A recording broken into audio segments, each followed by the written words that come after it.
குருமங்கள யோகம் உங்களுக்கு அதிர்ஷ்டத்தை தரக்கூடிய வகையில் இருக்கும். திடீர் அதிர்ஷ்டத்தை கொடுத்து குடும்பத்தில் சந்தோஷத்தை ஏற்படுத்துகின்ற ஒரு அமைப்பை தருகின்ற வாய்ப்புகள் ஏற்படும். உங்கள் வாழ்க்கையில் பெரிய பெரிய லாபத்தை சம்பாதிக்கிறதுக்கு வாய்ப்புகள் இருக்குது.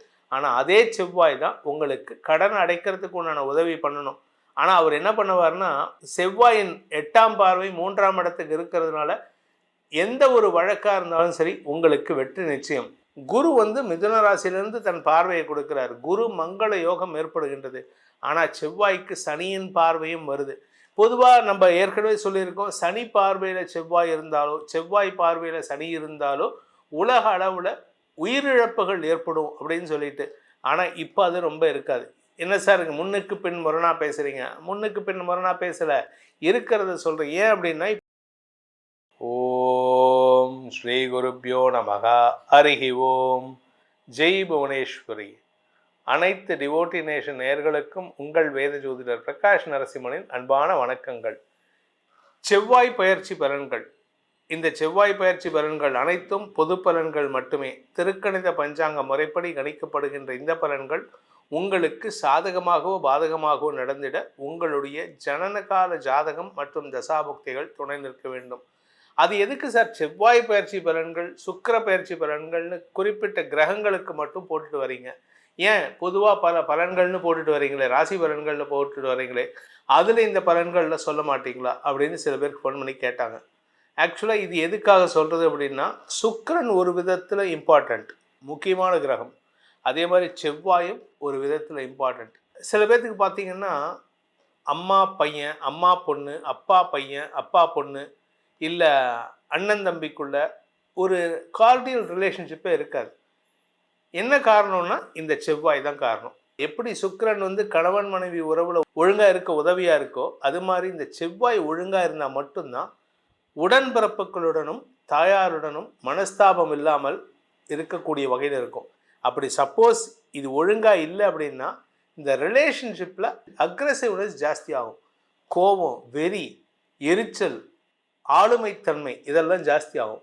இது ஆளுமைத்தன்மை தொழிலில் இருக்கலாம், ஆளுமைத்தன்மை வேலை செய்கிற இடத்துல இருக்கலாம், உங்களுக்கு கீழே வேலை பண்ணுறவங்க கிட்டே இருக்கலாம். ஆனால் ஆளுமைத்தன்மை அண்ணங்கிட்டையோ தம்பிக்கிட்டையோ அப்பா கிட்டையோ அம்மா கிட்டையோ இருந்தால் அந்த குடும்பம் நல்லா இருக்காது. அதனால தான் செவ்வாய் சில இடத்துல சட்டிலாக இருக்கணும், சில இடத்துல நல்ல பலன்களை தரக்கூடிய வகையில் இருக்கணும். அதனால் இந்த செவ்வாய் பயிற்சி இருந்தால் மட்டும்தான் உங்களுடைய முயற்சியில் நன்மைகளை தரக்கூடிய வகையில் இருப்பார். இந்த செவ்வாய் பயிற்சி நல்லா இல்லை, உங்கள் ராசிக்கோ உங்கள் லக்னத்துக்கோ இந்த செவ்வாய் பயிற்சி ஒழுங்கான இடத்துல இல்லை அப்படின்னா அது சிக்கலை ஏற்படுத்தும். குறிப்பாக ரிலேஷன்ஷிப்பில் பிரச்சனையை ஏற்படுத்தும், மனஸ்தாபத்தை அதிகப்படுத்தக்கூடிய வகையில் இருக்கும். சில பேர்த்துக்கு பார்த்தீங்கன்னா எடுத்தவொடனே கை ஓங்கிடுவாங்க, பலார்னு அடிச்சிருவேண்டா அப்படின்னு சொல்லிட்டு.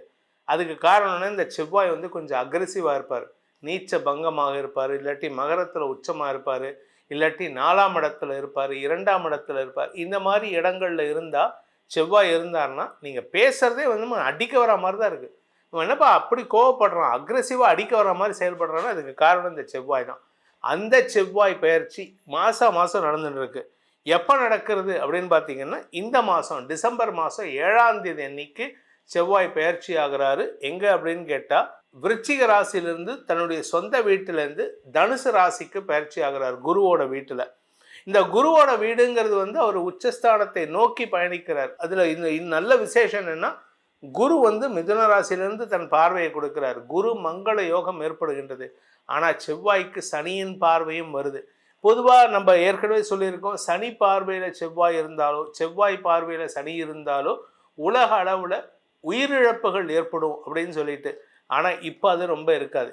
என்ன சார் முன்னுக்கு பின் முரணாக பேசுகிறீங்க? முன்னுக்கு பின் முரணாக பேசலை, இருக்கிறத சொல்கிறேன். ஏன் அப்படின்னா, இப்போ சனியுடைய பார்வையில் செவ்வாய் இருக்கார், சனியுடைய 10ஆம் பார்வையில் செவ்வாய் இருக்கார், செவ்வாயுடைய 4ஆம் பார்வையில் சனி இருக்கார். ஆனால் அதே சமயம் இந்த செவ்வாய்க்கு குரு பார்வை இருக்குது. குரு பார்வையில் எந்த கிரகம் இருந்தாலும் தன்னுடைய ஆக்ரோஷத்தன்மையை குறைச்சிரும். செவ்வாய் சனியின் பார்வையில் இருந்தால் ஆக்ரோஷத்தன்மை நெருப்பு மாதிரி இருப்பார். குரு பார்வையில் செவ்வாய் இருந்தால் வீட்டுக்குள்ளார ஒரு சிம்னிக்குள்ளார விளக்கேற்றி வச்ச எந்த அளவுக்கு பாதுகாப்பாக இருப்பார். அந்த மாதிரி குரு பார்வையில் செவ்வாய் வந்தாருன்னா ஒரு சிம்னிக்குள்ள அடங்கின நெருப்பாக இருப்பார். ஆனால் சனியின் பார்வையில் வந்தால் வீட்டையே பற்ற வைக்கிற அளவுக்கு ஆற்றல் வந்துடும். அதனால தான் இந்த குரு பார்வையில் வர செவ்வாய் ஒரு மாற்றத்தை தரக்கூடிய செவ்வாய் பயிற்சியாக இருக்குது. அதுவும் குருவோட வீட்டுக்கே போகிறார். சனியும் குருவோட வீட்டில் இருக்கார். அதனால சனியின் பாதிப்பு குறையக்கூடிய நேரம். இந்த சனி பாதிப்பு குறையக்கூடிய செவ்வாய் பயிற்சி எப்போ நடக்கிறதுனா டிசம்பர் 7ஆம் தேதியிலேருந்து ஜனவரி 15ஆம் தேதி வரைக்கும் தனுசு ராசியில் செவ்வாய் இருக்க போகிறாரு. குருவின் பார்வையில் குரு வக்கரமாக இருக்காரு. அதனால் என்னென்ன பலன்கள் உங்களுக்கு கிடைக்க போகிறது உங்கள் ராசிக்கு அப்படின்னு இப்போ பார்க்க போகிறோம். ரிஷபராசி நண்பர்களுக்கான செவ்வாய் பயிற்சி பலன்கள். ரிஷபராசியை பொறுத்த வரைக்கும் பார்த்தீங்கன்னா விரையாதிபதி உச்சத்தை நோக்கி போகிறார். செலவு ஜாஸ்தி ஆகுதா அப்படின்னு கேட்டால் ஜாஸ்தி ஆகுது. இல்லைன்னு சொல்ல முடியாது. வருமானத்தை காட்டிலும் செலவுகள் ஜாஸ்தி ஆகும். ஆனால் வருமானத்தை கொடுக்குற இடத்துல குரு இருக்கார். குருமங்கள யோகம் உங்களுக்கு அதிர்ஷ்டத்தை தரக்கூடிய வகையில் இருக்கும். திடீர் அதிர்ஷ்டத்தை கொடுத்து குடும்பத்தில் சந்தோஷத்தை ஏற்படுத்துகின்ற ஒரு அமைப்பை தருகின்ற வாய்ப்புகள் ஏற்படும். கணவன் மனைவி உறவில் கொஞ்சம் விட்டு கொடுத்து தான் போயாகணும். இல்லையா தள்ளி வச்சுட்டு போகிறது நல்லது. நீங்கள் எப்படியோ போங்க, என்ன தொந்தரவு பண்ணாமல் இருங்க. இது நான் சொல்லக்கூடாது. ஆக்சுவலாக எனக்கு இந்த வார்த்தை சொல்ல பிடிக்காது. ஆனால் வேறு வழி இல்லை. இப்போ சில பேர் வரவங்க, நிறைய பேர் வரவங்கள்லாம் என்ன கேட்குறாங்கன்னா, சார் எங்களுக்கு இதுக்குலேருந்து விமோச்சனம் கிடையாது அப்படின்ட்டு. தள்ளி வச்சுருங்க. கொஞ்சம் உங்கள் வாழ்க்கையில் உங்கள் வாழ்க்கை துணை பிரச்சனை பண்ணிகிட்டு இருக்காரா, அவரை ஒதுக்கி வச்சுட்டு உங்கள் வேலையை பாருங்கள். ஏன்னா பிகாஸ் ரீசன் பீயிங் உங்களுக்கு இப்போ மரியாதை உயர்வு ஏற்படணும். நீங்கள் அவர் கூட சண்டை போட்டிங்கன்னா உங்கள் மரியாதை குறைவு ஏற்படுறதுக்கு வாய்ப்பு இருக்குது. அதே சமயம் பேச்சை தொழிலாக கொண்டவர்கள் குடும்பத்தில் இருக்கக்கூடிய நபர்களிடம் வாக்குவாதத்தில் ஈடுபடாமல் இருப்பது நல்லது. வெளி வட்டாரத்தில் உங்களுக்கு மரியாதை உயர்வு ஏற்படுறதுக்கு வாய்ப்பு இருக்குது. பொது வாழ்க்கையில் இருக்கிறவங்க, அரசியல் துறை சார்ந்தவர்கள், சமூக சேவைகள், அடுத்தவங்களுக்கு உபதேச தொழில் பண்ணக்கூடிய ஆன்மீக பேச்சாளர்கள், என்னை போன்ற ஜோதிடர்களுக்கெல்லாம் இப்பொழுது அமோகமான பலன் இருக்குது. உங்களுடைய வார்த்தைக்கு மரியாதை உயர்வு ஏற்படும். கடல் கடந்த பயணத்தின் மூலமாக மரியாதை உயர்வு ஏற்படுறதுக்கு வாய்ப்பு இருக்குது. இந்த செவ்வாய் பயிற்சிங்கிறது கிட்டத்தட்ட பார்த்தீங்கன்னா ஒரு 37 நாட்கள் 38 நாட்கள் உங்கள் வாழ்க்கையில் பெரிய பெரிய லாபத்தை சம்பாதிக்கிறதுக்கு வாய்ப்புகள் இருக்குது. ஆனால் அதே செவ்வாய் தான் உங்களுக்கு கடன் அடைக்கிறதுக்கு உண்டான உதவி பண்ணணும். ஆனால் அவர் என்ன பண்ணுவார்னா, உங்களுடைய கௌரவத்தை காப்பாற்றுறதுக்கு தான் சில விஷயங்களை பண்ணுவாரே தவிர கடன் அடைச்சி நிம்மதியார்களுடன் விடமாட்டார். ஏன்னா அவர் 12ஆம் வீட்டு அதிபதி.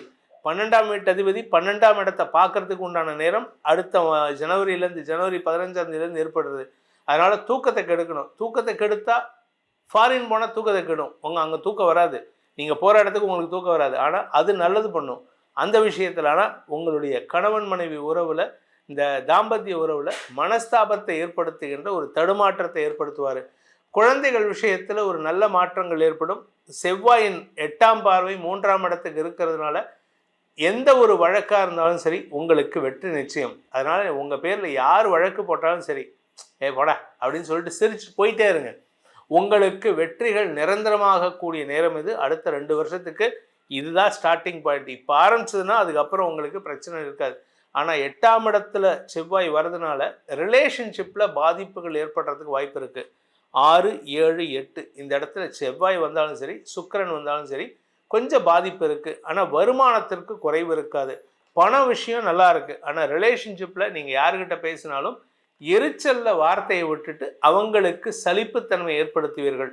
முடிஞ்ச வரைக்கும் உங்கள் வார்த்தையை கண்ட்ரோல் பண்ணுறதுக்கு முயற்சி பண்ணுங்கள். குரு பார்வையில் செவ்வாய் இருக்கிறதுனால பெருசாக பாதிப்பு இல்லை, குடும்பத்தில் பாதிப்பு இருக்காது.